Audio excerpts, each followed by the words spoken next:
guys, it's your girl Seynt here from leseynt.com. Welcome to my channel.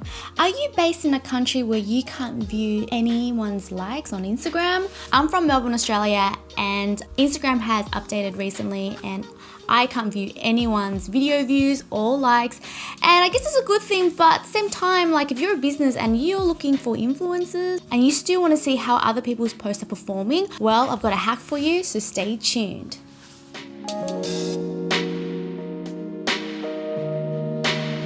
If you're new here, welcome. I make 2 videos a week, well I try to anyway, and I do a lot of how-to videos for Instagram. And if you like these types of content, make sure you hit the subscribe button and notification bell so that you don't miss out on any of my videos. Without further ado, let's jump straight to the video. You're here because your account has recently updated and you can't view anyone's likes anymore, and you're a little bit annoyed about that, but I've got a solution for you. If you still want to see other people's views or number of views for their videos and likes, let me show you here.